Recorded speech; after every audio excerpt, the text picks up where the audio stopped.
উচ্চ মাধ্যমিক চতুর্থ সেমিস্টার, যেটা কিনা ফেব্রুয়ারি মাসে হবে, এবং তার যে সিলেবাস রয়েছে সেই সিলেবাসের জাতীয়তাবাদ বিচ্ছিন্নতাবাদ এই অধ্যায়ের উপরে আমরা আলোচনা করব। মাদ্রাজে কিভাবে বঙ্গভঙ্গ আন্দোলন চলাকালে জাতীয়তাবাদী আন্দোলন তৈরি হচ্ছে।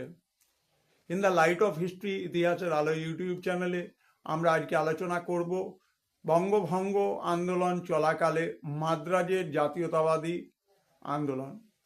1905 সাল থেকে শুরু করে 1911 সাল পর্যন্ত মাদ্রাজ মূলত বিপিনচন্দ্র পালের জন্যই আন্দোলনকে জোরদার করতে সক্ষম হয়েছিল।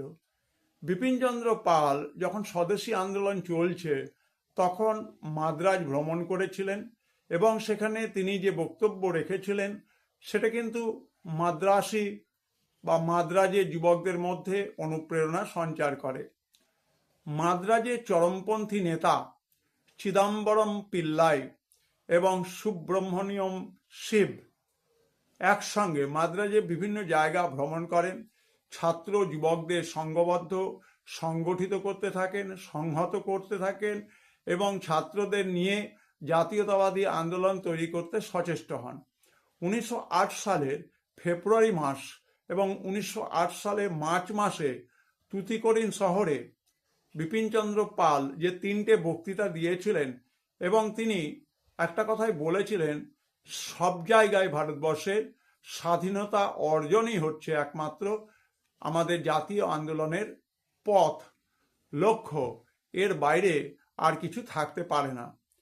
তার ভাষণে সরকার ভীত হয়ে তাকে গ্রেপ্তার করলে তুতিকোরিন জেলার সব জায়গায় বিদ্রোহের আগুন জ্বলে ওঠে। উত্তেজিত জনতা সরকারি দপ্তরগুলোতে আগুন ধরিয়ে দেয়।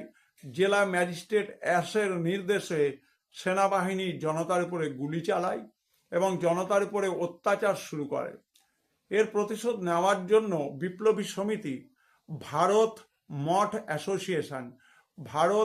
অ্যাসোসিয়েশন এর সদস্য ওয়ানজি আয়ার 1911 সালে 17 জুন তিনেভেলি স্টেশনে গুলি করে মিস্টার অ্যাশকে হত্যা করেন।